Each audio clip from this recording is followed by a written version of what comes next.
अस्सलाम वालेकुम students, my name is Aqeel Ahmad. आज से हम एक नया चैनल शुरू कर रहे हैं। ये चैनल हमारा कॉमर्स, इस चैनल के ज़रिए हम सिर्फ कॉमर्स के तमाम मज़ामीन को यहाँ पर आपके सामने पढ़ाएंगे नोट्स शक्ल के अंदर, ताकि आप उसको याद कर सकें, देख सकें, समझ सकें नोट्स की शक्ल में। हम जो जो मुश्किल अल्फाज होंगे साथ साथ उन चीज़ों के मुश्किल अल्फाज बताएंगे, और जो मटेरियल हम इंग्लिश में लिखेंगे, इंग्लिश में आपको पढ़कर बताएंगे, और उसका मतलब भी उर्दू में बताएंगे ताकि आपको आसानी समझ आए। ये मेरे इस नए चैनल का नाम है सर अकील एजुकेशन। यानी एजुकेशन मेरे पास कौन सी है, कॉमर्स एजुकेशन से मुतालिक सारी चीज़ें मैं करूँगा यहाँ पर। तो इस चैनल को याद रख लें, सर अकील एजुकेशन। मेरा एक चैनल और चल रहा है इंग्लिश मास्टर चैनल, जिसमें मैं एग्ज़ामिनेशन पेपर हल कर रहा हूँ। यहाँ भी मैं ज़्यादातर कोशिश करूँगा मुख्तलिफ़ एग्ज़ामिनेशन पेपर्स को हल करूँगा, जितने भी क्वेश्चन आंसर होंगे एग्ज़ामिनेशन पेपर को हल करने के। आज का जो मेरा ये स्टार्ट कर रहा हूँ मैं ऑडिटिंग से शुरू कर रहा हूँ। ऑडिटिंग का मैंने क्वेश्चन लिया है जो अभी आपको मैं दिखाऊंगा। ये मेरा नाम है मिस्टर अकील अहमद। क्वालिफिकेशन लिखिए ना, BCom, MA economics, LLB, LLM and presently मैं इसमें स्टूडेंट हूँ पीएचडी इन लॉ, जो मेरा इस वक्त कंप्लीशन के करीब है। वैसे मैंने आईसीए में भी काफ़ी पार्ट्स उसके पास किए हुए हैं, आईसीए में की भी। फ़िलहाल अभी टाइम नहीं है, जैसे टाइम आएगा तो वो भी मुकम्मल कर लूँगा। ठीक है। अकाउंट्स इसके अंदर, और मेरा चैनल अकाउंट्स का भी है, चल रहा है, जिसमें मैं अकाउंट्स कर रहा हूँ अकाउंट्स ओनली के नाम से। अभी अर्ली स्टेज पर है, ज़्यादा लेक्चर नहीं हुए इसके ऊपर। इंशाल्लाह उस पर भी काम करेंगे, तमाम पेपर उसके एग्ज़ामिनेशन पेपर को सॉल्व करेंगे जैसे जैसे वक्त मिलेगा। तो आज से मैं शुरू कर रहा हूँ ऑडिटिंग की। ये जो आज मेरे पास जो ऑडिट का सवाल है वो बीकॉम पार्ट 2 के एग्ज़ामिनेशन पेपर 2021, जो एग्ज़ाम 2020 का था लेकिन हुआ था 2021 में यूनिवर्सिटी ऑफ कराची से। तो ऑडिटिंग का पेपर है। मैं ऑडिटिंग के पेपर का क्वेश्चन नंबर 1A आपके सामने है। अभी मैं पढ़ के बताता हूँ क्वेश्चन 1A क्या कहता है, फिर इसका मैंने आंसर लिखा है, अपना सॉल्यूशन दिया है मैंने, आसान अल्फाज में लिखा है, आसान में, साथ में मीनिंग बताऊँगा अभी मैं आपको। तो आज से हम शुरू करते हैं ऑडिटिंग। ठीक है ना। आप सबको पता है ऑडिटिंग अकाउंट्स, फाइनेंशियल अकाउंट्स की ऑडिट की जाती है, यानी फाइनेंशियल स्टेटमेंट। आपको पता है फाइनेंशियल स्टेटमेंट से जब भी हमारी बात आती है तो profit and loss statement, balance sheet, return earning statements and cash flow की बात आ रही होती है। तो ऑडिटर की जिम्मेदारी होती है, जो अकाउंटेंट ने फाइनेंशियल स्टेटमेंट बनाए होते हैं। ऑडिटर्स जब किसी कंपनी की ऑडिट करता है, एक्सटर्नल ऑडिटर की बात कर रहा हूँ मैं, इंटरनल ऑडिट की बात नहीं कर रहा। एक्सटर्नल ऑडिटर उस ऑर्गेनाइजेशन का मुलाजिम नहीं होता है, बल्कि उसको हायर किया जाता है, कॉन्ट्रैक्ट किया जाता है, कॉन्ट्रैक्ट पे लिया जाता है, और वो उस इदारे की ऑडिट, प्रिंसिपल ऑडिट उसूलों के मुताबिक आज़ादाना तौर पर ऑडिट करता है। ठीक है, आज़ादाना ऑडिट करता है उस, और वो ऑडिट रिपोर्ट हमेशा शेयर होल्डर जो होते हैं उनको पेश करता है, मालकान को के सामने रखता है। मैनेजमेंट या इंतज़ामिया को नहीं देता, ऑडिट रिपोर्ट सील पैक होती है। तो आज जो मेरे पास सवाल है, ऐसा ऐसा हम ऑडिट के ऊपर चलते रहेंगे, क्वेश्चन आते रहेंगे, इसके बाद बताते रहेंगे आपको। क्योंकि फ़िलहाल अभी जो हमारे पास सवाल है, साल लेक्चर लंबा ना हो जाए, हम इस पर एकदम बहुत ज़्यादा बात नहीं करेंगे, फ़ौरन क्वेश्चन के हवाले से सिर्फ बात करेंगे। मेरे पास क्वेश्चन है, क्वेश्चन 1A 2021 के एग्ज़ाम का पेपर है। रेगुलर स्टूडेंट थे, बीकॉम के, कराची यूनिवर्सिटी के कॉलेज, उन्होंने ये पेपर दिया था, और इसका क्वेश्चन नंबर 1A है, what is audit report. Audit report क्या है, सवाल है ऑडिट रिपोर्ट क्या है। एक बात पहले हम बताएंगे इसकी ऑडिट रिपोर्ट क्या है, फिर आगे सवाल करते हैं। दूसरा सवाल इसका जोड़ रहे हैं, डिस्कस इट्स कंटेंट। इसमें क्या क्या मुंदरजात, यानी क्या क्या पैराग्राफ क्या इसमें रखा जाता है, उन सबको, जो जो आइटम्स होते हैं इस रिपोर्ट के अंदर, उन या जितने पैराग्राफ होते हैं, जितने पॉइंट्स होते हैं, उन सबको डिस्कस करें कि ऑडिट रिपोर्ट में क्या क्या चीज़ें होती हैं जो डिस्कस की जाती हैं, वो हमने इस रिपोर्ट के अंदर देखनी है। ये क्वेश्चन था हमारा जो एग्ज़ामिनेशन के अंदर पूछा गया था, मैं इसको सॉल्व करता हूँ। ठीक है, ये मैंने आप टाइम बचाने के लिए, वक्त चूँकि मैं अगर आपके सामने लिखूँगा तो बहुत ज़्यादा वक्त होगा, मैंने बचाने के लिए पहले इसको लिख लिया है। अब आपको जल्द से जल्द इसको समझा देता हूँ, पढ़ के ही बता देता हूँ। चलिए आंसर की तरफ चलते हैं। An audit report is a document that provides an independent and objective assessment of an organization's financial statements and internal controls. यहाँ तक मैंने आपको बताया है कि जिसमें मैंने बताया है कि एक ऑडिट रिपोर्ट एक डॉक्यूमेंट्स है यानी दस्तावेज़ है जो किसी तंजीम या उसको हम बोल सकते हैं किसी कंपनी या फर्म जिसकी ऑडिट हो रही है या ऑर्गेनाइजेशन तंजीम बोलते हैं जो किसी तंजीम के माली बयानात यानी फाइनेंशियल स्टेटमेंट, माली बयानात मीन्स फाइनेंशियल स्टेटमेंट और अंदरूनी कंट्रोल यानी इंटरनल कंट्रोल, और अंदरूनी कंट्रोल माने इंटरनल कंट्रोल का एक आज़ाद इंडिपेंडेंट, एक आज़ाद यानी इंडिपेंडेंट और मारूजी यानी ऑब्जेक्टिव, यानी मारूजी ऑब्जेक्टिव जायज़ा फराहम करती है। एंड मारूजी जो है जायज़ा फराहम करती है, ऑब्जेक्टिव से बोलते हैं, ठीक है। इंटरनल कंट्रोल यहाँ तक हमने आपको पढ़ के बता दिया है। असेसमेंट ऑब्जेक्टिव यानी एक जायज़ा होता है, असेसमेंट होता है of and organisation financial statements and internal control. यहाँ तक समझ में आ गया। एक ऑडिट रिपोर्ट एक दस्तावेज़ है जो किसी तंजीम के माली बयानात यानी फाइनेंशियल स्टेटमेंट्स और अंदरूनी कंट्रोल यानी इंटरनल कंट्रोल का एक आज़ाद इंडिपेंडेंट और मारूजी यानी ऑब्जेक्टिव असेसमेंट यानी जायज़ा फराहम करती है। यहाँ तक बता दिया आपको, बात बिल्कुल क्लियर होगी। मैंने आसान अल्फाज में बताइए, बिल्कुल मैं सिर्फ टू दी पॉइंट बात करूँगा, अपना लेक्चर के अंदर लंबा करने के लिए नहीं करूँगा।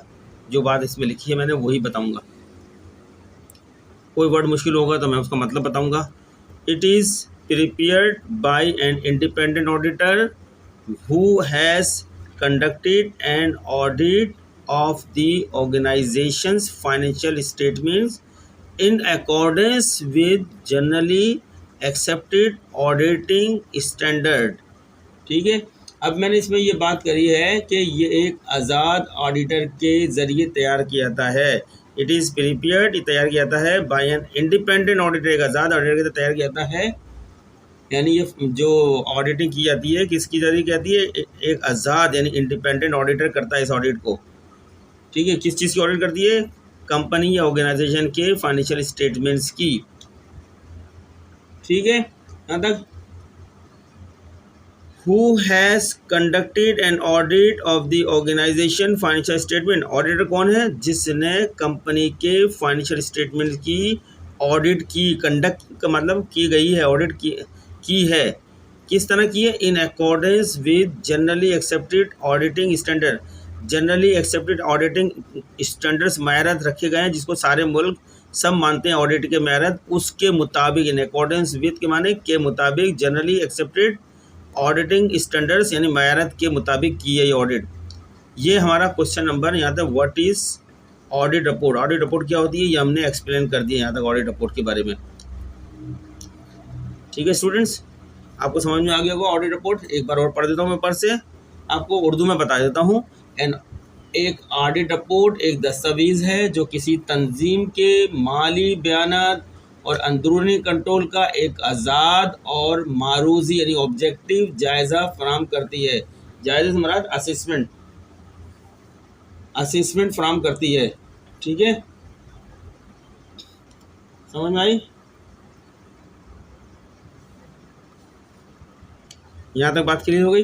फिर आगे मैंने इसमें बताया है ये एक आज़ाद ऑडिटर के ज़रिए तैयार की जाती है जिसने तंजीम यानी फर्म या कंपनी के माली बयानात फाइनेंशियल स्टेटमेंट्स का आम तौर पर कबूल शुदा ऑडिटिंग मायरत के मुताबिक ऑडिट किया है।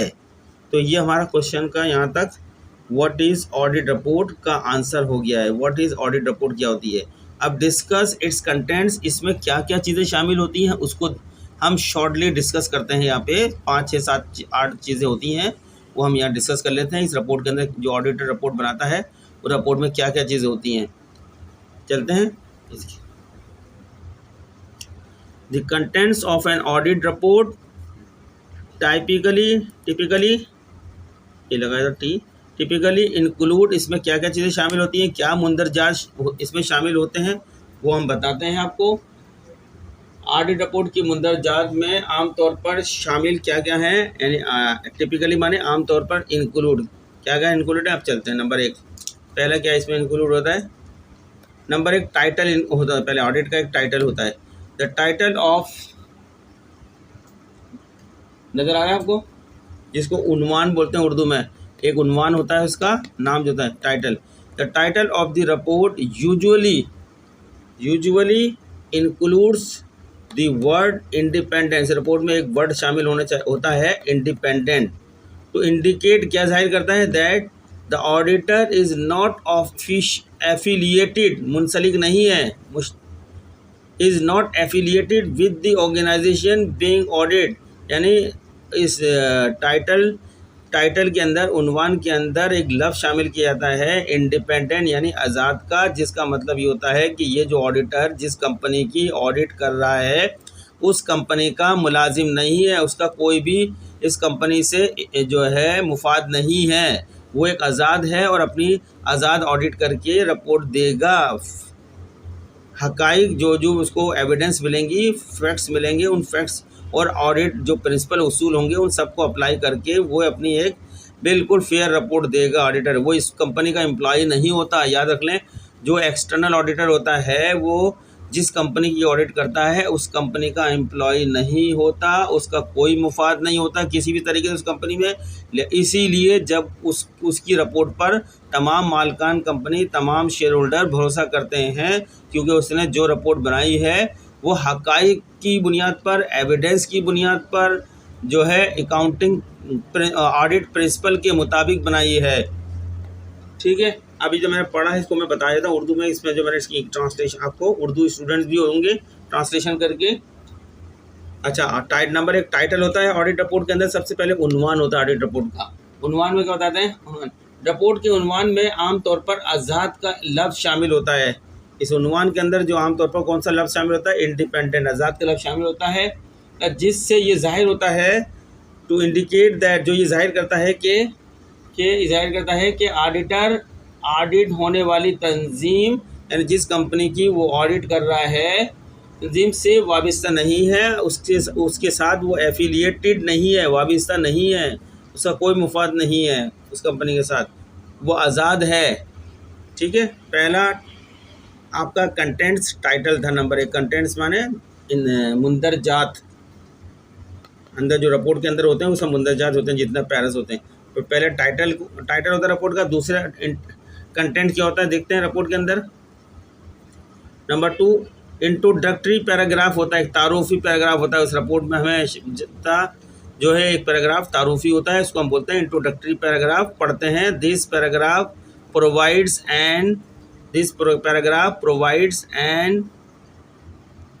overview of the audit process. This paragraph provides an overview of the audit process, the scope of the audit, and the responsibilities of both the auditor and the auditee.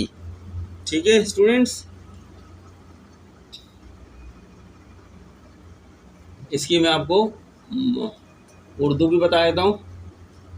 Urdu में मैंने आपको जो बताया है नंबर 2 के अंदर, इसमें बता रहा हूँ तारुफ पैराग्राफ, जो मेरा तारुफी पैराग्राफ मैंने आपके सामने पढ़ के बताया है। इसमें ये बताया गया है, इसमें मैंने ये लिखा है, ये पैराग्राफ ऑडिट के अमल, ऑडिट के दायराकार और ऑडिटर और ऑडिट दोनों की जिम्मेदारियों का एक जायज़ा फराहम करता है। ठीक है ना, ये एक ओवरव्यू माने जायज़ा of the audit process, the scope of the audit and the responsibilities of both the auditor and the auditee। दोनों की, ऑडिटर और ऑडिटी, जिस कंपनी की ऑडिटी कर रहा है वो ऑडिटी हो गई, ये ऑडिटर हो गया। ठीक है, इनकी जिम्मेदारी है उन सब चीज़ों को का एक जायज़ा पेश करता है, तारुफी जायज़ा हमेशा ऑडिट रिपोर्ट के अंदर। तो स्टूडेंट समझ में आ गई होगी बात। तो इसमें बताया मैंने तारुफ पैराग्राफ में, ये पैराग्राफ ऑडिट के अमल, ऑडिट के दायराकार और ऑडिटर और ऑडिट दोनों की जिम्मेदारियों का एक जायज़ा फराहम करता है। ठीक है जी, आगे चलते हैं।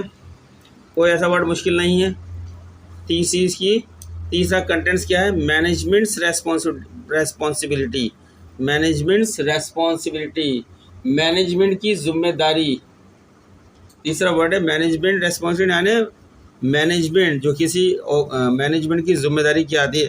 दिस सेक्शन डिस्क्राइब, ये सेक्शन जो होता है यानी ये इस कंटेंट्स में ये बयान किया जाता है द मैनेजमेंट्स रेस्पॉन्सिबिलिटी, इंतज़ामिया की जिम्मेदारी, फॉर द प्रिपरेशन, तैयारी के लिए, and fair presentation of the financial statement, और प्रेजेंट जो फेयर बनाया गया है, फेयर प्रेजेंटेशन यानी फाइनेंशियल स्टेटमेंट की जो तैयारी हुई है वो फेयर प्रेजेंटेशन है।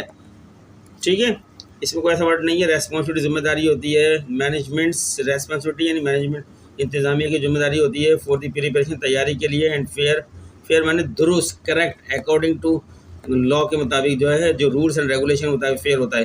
प्रेजेंटेशन पेश करना ऑफ द फाइनेंशियल स्टेटमेंट या तैयार करना, यानी ये बताया गया है मैनेजमेंट्स रेस्पॉन्सिबिलिटी, मैनेजिंग जिम्मेदारी। मैंने ये बताया ये सेक्शन मालियाती गोशवारों की तैयारी और मुनसिफाना पेशकश के लिए इंतजामिया की जिम्मेदारी को बयान करता है। ये सेक्शन मालियाती गोशवारों की तैयारी यानी financial preparation of financial statements और मुनसिफाना पेशकश के लिए इंतजामिया की जिम्मेदारी को बयान करता है। This section describe the management responsibility for the preparation and fair presentation of, fair माने मुनसिफाना प्रेजेंटेशन, और fair presentation of the financial statement. समझ में आ गई होगी। थर्ड नंबर 4 की तरफ चलते हैं। फोर्थ कंटेंट क्या कहता है, कंटेंट नंबर 4, ऑडिटर रेस्पॉन्सिबिलिटी। अब ऑडिटर की जिम्मेदारी बताई जा रही है इस पैराग्राफ के अंदर। वो ऑडिटर अपनी जिम्मेदारी भी बयान करेगा, अपनी रिपोर्ट में अपनी जिम्मेदारी को भी बयान करेगा। एक कंटेंट्स होगा यानी एक पैराग्राफ होगा जो उसकी रेस्पॉन्सिबिलिटी से मुताल्लिक होगा। इसमें बता रहे हैं दिस सेक्शन एक्सप्लेन्स, ये सेक्शन जो है, ये जो कंटेंट्स होता है, ये पैराग्राफ जो होता है, ये बयान करता है, वजाहत करता है द ऑडिटर्स रेस्पॉन्सिबिलिटी, ऑडिटर की जिम्मेदारी, for conducting the audit, audit करने की जो जिम्मेदारी ऑडिटर की है वो बयान करता है। In accordance with generally accepted auditing standards, ये दुनिया में जनरली एक्सेप्टेड ऑडिटिंग स्टैंडर्ड मायार दिए गए हैं कि ऑडिट करने के उसके मुताबिक। एंड एक्सप्रेसिंग, और बयान करता है एन ओपिनियन, अपनी राय, on the financial statement, financial statements के ऊपर अपनी राय भी बयान करता है। तो मैं इसको चलें उर्दू में बताता हूँ जो मैं इंग्लिश में पढ़ा था। ऑडिटर की जिम्मेदारी, ये सेक्शन ऑडिटर की जिम्मेदारी की वजाहत करता है। ये सेक्शन ऑडिटर की जिम्मेदारी की वजाहत करता है कि वो आमतौर पर जनरली एक्सेप्टेड ऑडिटिंग स्टैंडर्ड्स, ये स्टैंडर्ड मायारत बने हुए हैं जिसको हम बोलते हैं उर्दू में कबूल शुदा ऑडिटिंग मायारत। ठीक है ना, इन अकॉर्डेंस माने के मुताबिक, कबूल शुदा ऑडिटिंग मायारत के मुताबिक ऑडिट करने और माली बयानत पर राय का इजहार करे, ऑडिट करे और माली बयानत पर, माली बयानत यानी फाइनेंशियल स्टेटमेंट पर अपनी राय का इजहार करे। ओपिनियन माने राय होती है, एक्सप्रेस माने इजहार होता है, राय का इजहार करे ऑन दी फाइनेंशियल स्टेटमेंट, मालियाती बयानत के ऊपर। ठीक है, समझ में आ गई होगी स्टूडेंट्स, उर्दू मीडियम को भी समझ में आ गई होगी। एक बार और पढ़ देता हूँ। ऑडिटर की जिम्मेदारी, ऑडिटर्स की जिम्मेदारी, this section explains the auditor responsibility for conducting, audit करने को कंडक्टिंग कहते हैं, conducting the audit in accordance with के मुताबिक the generally accepted auditing standards, ये मैरात का नाम है जिस मैरात के मुताबिक वो ऑडिट करता है, generally accepted auditing standards. And expressing an opinion, और एक राय कायम करता है, राय का इजहार करता है ऑन दी फाइनेंशियल स्टेटमेंट, जो कंपनी ने या ऑर्गेनाइजेशन ने फाइनेंशियल स्टेटमेंट तैयार किए होते हैं, उस फाइनेंशियल स्टेटमेंट की दुरुस्तगी को चेक करने के लिए, उसकी जो है एविडेंस को देखने के लिए, तमाम एविडेंस के मुताबिक वो पूरे बनाए गए हैं, सही तरीके बनाए गए हैं, अकाउंटिंग के प्रिंसिपल इसमें सही अप्लाई किए गए हैं, उसके मुताबिक उनको चेक करता है। यानी ऑडिटर की जिम्मेदारी, ये सेक्शन ऑडिटर की जिम्मेदारी की वजाहत करता है कि वो आमतौर पर कबूल शुदा ऑडिटिंग मायारत के मुताबिक ऑडिट करने और माली बयानत पर राय का इजहार करे। नेक्स्ट फिर ओपिनियन देता है अपनी राय, ओपिनियन होती है ऑडिटर की राय जो होती है, ओपिनियन।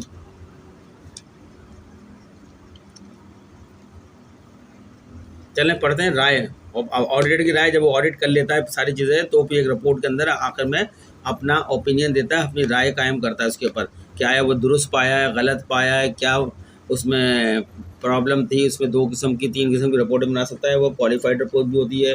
क्वालिफाइड रिपोर्ट के अंदर जो है कुछ इश्यूज़ उसके सामने आते हैं वो बयान करता है, यानी वो क्लियर रिपोर्ट नहीं होती जो क्वालिफाइड होती है। अनक्वालिफाइड रिपोर्ट ही क्लियर रिपोर्ट होती है।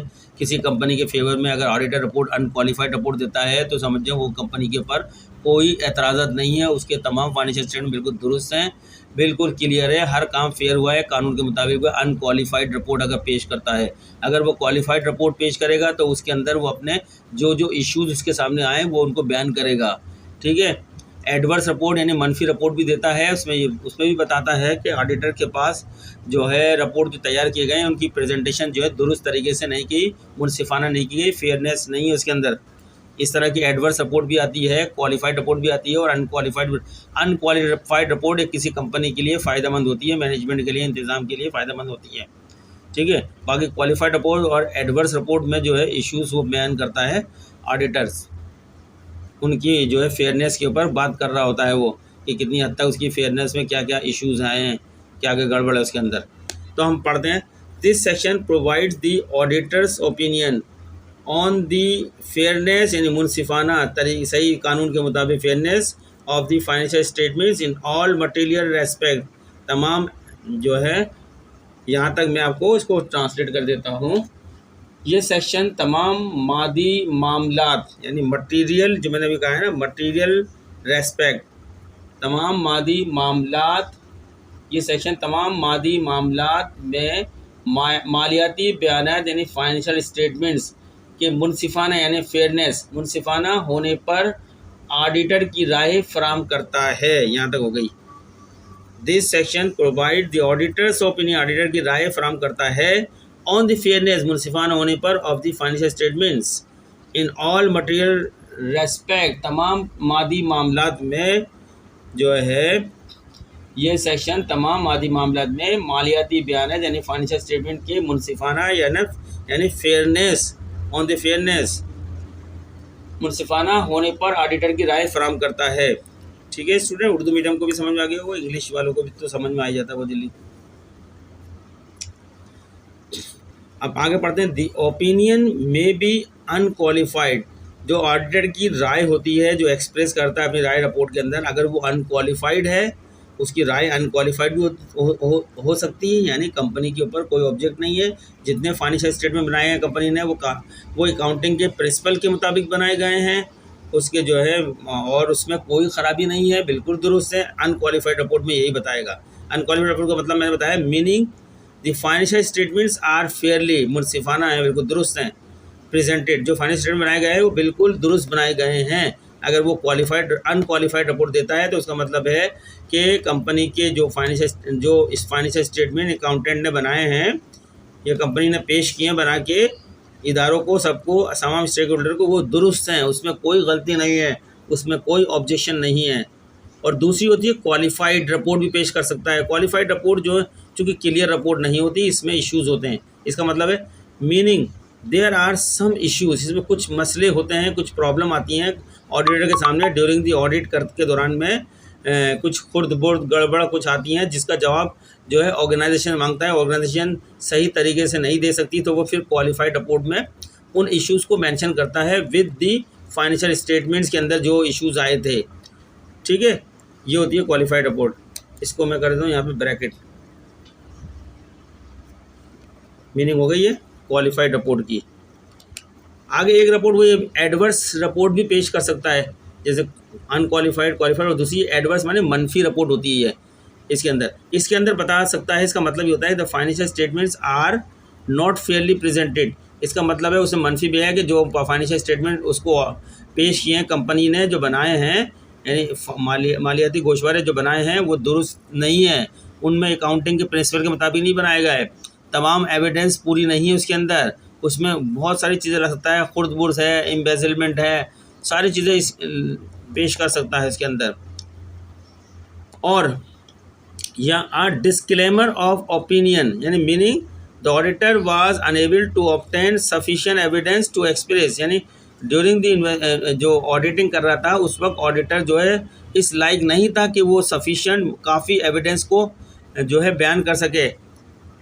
ठीक है, वो लायक ही नहीं था एक्सप्रेस करने के लिए। Express an opinion. तो अब मैंने जो मैंने पढ़ा है इसको मैं आपके सामने एक ओपिनियन को आपके सामने मुकम्मल तौर पर अब मैं उर्दू में ही बयान कर देता हूँ। उसके बाद फिर नेक्स्ट पॉइंट की तरफ चलता हूँ मैं।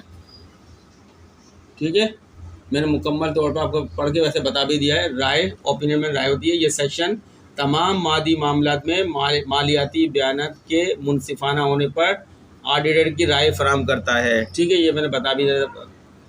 राय नाहल हो सकती है, यानी ना अनक्वालिफाइड हो सकती है। ऑडिटर की राय जो है अनक्वालिफाइड का मैंने मतलब बता दिया। अनक्वालिफाइड यानी नाहल से मुराद ऐसी राय है जिससे ये पता चलता है कि कंपनी के फाइनेंशियल स्टेटमेंट जो प्रेजेंट किए गए हैं वो एक बिल्कुल कानून के मुताबिक हैं, दुरुस्त हैं, उसमें कोई गड़बड़ नहीं है। नाहल हो सकती है यानी मतलब कि माली बयानात मुनसिफाना तौर पर पेश किए गए हैं।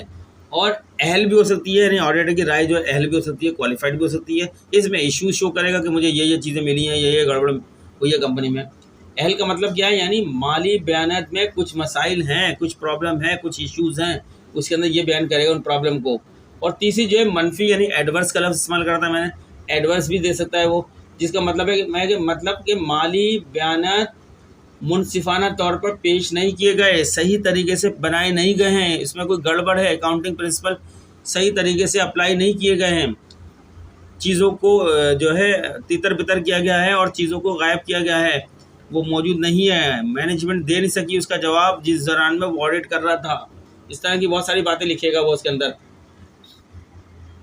यह राय की तरदीद, ठीक है ना, मतलब कि ऑडिटर अहल इस काबिल नहीं था कि राय के इजहार के लिए काफ़ी सबूत हासिल करने से, ऑडिटर जो है राय के इजहार के लिए काफ़ी सबूत हासिल करने के काबिल नहीं था, सबूत नहीं हासिल कर सका, वो सफिशिएंट एविडेंस नहीं ले सका। उस कंपनी का इस तरह का निज़ाम चल रहा था कि उसके लिए बहुत मुश्किल था कि वो तमाम सबूत इकट्ठे कर सके अपनी राय के अंदर बयान करने के लिए। वो ये भी लिख देता है इसके अंदर।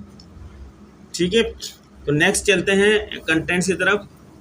छठा content number 6, basis for opinion. ठीक है, राय की बुनियाद क्या होती है, वो राय की बुनियाद लिखेगा, जो उसने अपनी राय कायम की होती है उसकी बुनियाद, उसकी बेसिस क्या होती है।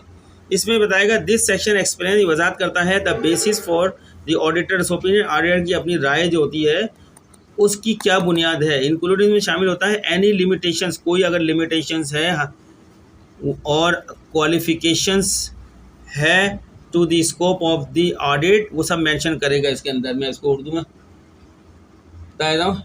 ये सेक्शन ऑडिटर की राय की बुनियाद की वजाहत करता है, बशमूल इसमें शामिल होता है ऑडिट के दायरा कार में किसी भी हद या काबिलियत। उसमें बताएगा कि मेरा दायरा कार कितना था और क्वालिफिकेशन काबिलियत क्या थी, और जो है किस तरीके से मैं पूरी बात बयान करेगा। तो हम बहुत लंबा लेक्चर हो जाएगा, हम पूरी बयान करने बैठेंगे, तो बस आप इतना ही याद रख लें। This section explain the basis, बुनियाद बताएगा फॉर दी ऑडिटर्स ओपिनियन, जो ओपिनियन दे रहा है अपने ओपिनियन की बुनियाद इसके अंदर पूरी लिखिएगा वो तफसील से। इंक्लूडिंग एनी लिमिटेशन भी शामिल करेगा, कोई अगर उसको लिमिटेशन थी यानी कुछ पाबंदियाँ थी उसके लिए जो उसके कॉन्ट्रैक्ट के अंदर जिसकी वजह से वो नहीं कर सका, या qualifications to the scope of the audit. ठीक है ना, ऑडिट के स्कोप को चलाने के सिलसिले में। Next content number 7, other reporting responsibility, दूसरी रिपोर्टिंग की जिम्मेदारी, रिपोर्टिंग की दीगर जिम्मेदारियाँ, ये बोल सकते हैं अदर रिपोर्टिंग रेस्पॉन्सिबिलिटी, रिपोर्टिंग की दीगर जिम्मेदारियाँ। This section discusses any other reporting responsibilities the auditor may have, such as reporting and internal controls or compliance with laws and regulations। मतलब ये कि ये सेक्शन रिपोर्टिंग की दीगर जिम्मेदारियों पर बहस करता है। ठीक है, जो ऑडिटर के पास हो सकती हैं, जैसे अंदरूनी कंट्रोल के बारे में, रिपोर्टिंग या कवानीन और ज़ाबित की तामील, सब कुछ इसके अंदर बयान करेगा। इंटरनल रिपोर्टिंग जो उनके पास आई होती है उसको, जो उसने अपना एग्जामिन असेसमेंट की होती है उसके मुताबिक जो भी पाया था है उसको बहस करेगा, यहाँ पे बताएगा सारी चीज़ों को। ठीक है, और जिसके अलावा जो है इंटरनल कंट्रोल कैसा है उसके बारे में, या कवानीन और ज़ाबित की तामील, जो कवानीन बनाए गए हैं काम करने के, अकाउंट्स बनाने के, लोगों काम करने के, वो कहते हैं उन सब पे लॉज के पर भी वो बहस करेगा, उनके कंपनी के अपने जो लॉज होंगे जिसके ऊपर काम किया गया है, कहाँ फुकदान है, कहाँ गड़बड़ है, सारी चीज़ें अपनी रिपोर्ट में बताएगा। वो रिपोर्ट या तो क्वालिफाइड हो सकती है या अनक्वालिफाइड हो सकती है या एडवर्स हो सकती है। ये जो रिपोर्ट ऑडिटर देगा, ये अभी सवाल जैसे जैसे आते रहेंगे हम ज़्यादा बताते रहेंगे। फ़िलहाल ये एक सवाल था, उसका हम जवाब दे रहे थे। अगर हम ज़्यादा बोलेंगे तो ये सवाल जवाब बहुत लंबा होता चला जाएगा इसका। फिर आखिर में जो कंटेंट्स होता है उसको सिग्नेचर एंड डेट होनी चाहिए। रिपोर्ट पे ऑडिटर सिग्नेचर भी करेगा और तारीख भी डालेगा अपनी इस रिपोर्ट के ऊपर। ये इसका आखिरी कंटेंट्स होता है। The report is sine and dated होगी बाय द ऑडिटर की तरफ से, टू इंडिकेट, जिसका जो ये जाहिर करेगी कि that it has been prepared in accordance with the generally accepted auditing standards, कि इस रिपोर्ट को जनरली एक्सेप्टेड ऑडिटिंग स्टैंडर्ड मायरत के मुताबिक बनाया गया है। ठीक है। दस्तखत और तारीख, रिपोर्ट पर ऑडिटर की दस्तखत और तारीख दी गई होगी। ठीक है, दी जाएगी, तारीख लाजमी दी जाएगी, तारीख डालेगा वो आदमी, ताकि ये जाहिर किया जा सके कि इसे आम तौर पर कबूलशुदा ऑडिटिंग मायरत के मुताबिक तैयार किया गया है। तो ये तो इसके सारे कंटेंट्स हो गए। अब इसके अलावा, कंटेंट्स के अलावा मैंने थोड़ी सी बात इसमें और लिख दी है यहाँ पर। In addition to these standards contents, ये जो स्टैंडर्ड कंटेंट मैंने ऊपर बयान करे हैं, इनके अलावा एन ऑडिट रिपोर्ट में ऑल्सो इंक्लूड एडिशनल इंफॉर्मेशन भी उसमें शामिल होती है, इनके अलावा जो ऊपर बयान की गई हैं। और डिस्क्लोजर माने तफसीलात, डिस्क्लोजर बेस करेगी on the specific circumstances of the audit, के जो मखसूस हालत होंगे उसके अंदर बेस करेगी, वो इन एडिशनल इंफॉर्मेशन को पेश करे या ना करे उसके मुताबिक। मतलब ये मैं ये बताना चाह रहा हूँ, इन मयारी मवाद के अलावा ऑडिट रिपोर्ट में ऑडिट के मखसूस हालत की बुनियाद पर इजाफी मालूमात या इंकशाफात भी शामिल हो सकते हैं, ये बताया है। तो स्टूडेंट, मैंने डिटेल के अंदर ये ऑडिट रिपोर्ट को आपको बता दिया है, उर्दू में भी और अंग्रेज़ी में भी हर चीज़ का मतलब बता दिया है। अगर आप मेरे इस लेक्चर को बार बार दोहरा के जो है बार बार रिपीट करके करेंगे तो इंशाल्लाह आपका इस रिपोर्ट से मुताल्लिक़ पूरा कॉन्सेप्ट क्लियर हो जाएगा। आप किसी भी इम्तिहान में अगर ये रिपोर्ट आती है, इसके ऊपर रिपोर्ट के कंटेंट्स के ऊपर बात करते हैं, तो आप ये लिख सकते हैं बिल्कुल आसानी से, जो मैंने आपको बताए हैं। ठीक है, आज के लिए यही इतना ही काफ़ी है। नेक्स्ट क्वेश्चन के अंदर मिलते हैं आपसे, ऑडिट के अंदर ही। तो चूँकि हमारा जो है नया चैनल है और इसका आज ये पहला ही लेक्चर है इस चैनल का। चैनल का नाम है मेरे चैनल का सर अकील एजुकेशन, यानी कॉमर्स एजुकेशन ही मैं यहाँ पे दूंगा। कॉमर्स से मुतालिक मैनेजमेंट भी होंगी इसके अंदर टॉपिक्स, इकोनॉमिक्स के टॉपिक भी होंगे इसके अंदर, इस चैनल के अंदर ऑडिटिंग भी, इनकम टैक्स के भी, कॉमर्स के। बाकी अकाउंट्स का चैनल मेरा एक अलग मैंने स्टार्ट किया है, ज़्यादा काम नहीं किया, लेकिन अब इस पर ऐसा सा काम करूँगा। अकाउंट्स ओनली के नाम से कुछ लेक्चर मेरे उसमें दिए गए हैं। एक मेरा चैनल चल रहा है मास्टर, इंग्लिश मास्टर के नाम से, उसमें भी मैं एग्जामिनेशन पेपर हल कर रहा हूँ। इस चैनल में भी कोशिश मेरी होगी तमाम एग्जामिनेशन पेपर को ही हल करने की। ठीक है, जैसा क्वेश्चन होंगे क्वेश्चन के मुताबिक जवाब देंगे। ये मेरा नाम लिखा हुआ Akeel Ahmed, BCom, MA economics, इसके अलावा भी MA international relation, MA English, जगह बहुत ज़्यादा बन रही थी उसे बचाने के लिए, MA Islamic history, LLB, LLM, और इस वक्त जो है students of PhD in law Karachi university से मैं डिक्लेयर होने वाला हूँ। अभी मेरी थीसिस का आखिरी प्रोसेस चल रहा है। थीसिस अल्लाह का शुक्र है तैयार है, तो बस कुछ टाइम दिया गया है यूनिवर्सिटी ने, उसके मुताबिक मैं जमा करा दूंगा, तो ये पीएचडी लॉ मेरा मुकम्मल हो जाएगा। तो स्टूडेंट्स, आखिर में चलते वक्त जो है मैं आपसे यही रिक्वेस्ट करूंगा कि अगर आपको मेरा लेक्चर्स जो मैंने दिया है अच्छा लगा है, पसंद आ रहा है, आपकी कुछ प्रॉब्लम हल होती है, आपको नॉलेज मिलती है इससे, तो आपसे रिक्वेस्ट यही है कि आप मेरे इस चैनल को सब्सक्राइब करें, लाइक करें, आगे दूसरों को भी शेयर करें और कमेंट्स करके हमारी परफॉर्मेंस का बताएं कि कितनी हद तक बेहतर हुआ है, कितनी हद तक बेहतर है ये। तो अब मिलते हैं हम नेक्स्ट लेक्चर के अंदर, तब तक के लिए अल्लाह हाफिज़, शुक्रिया आपका।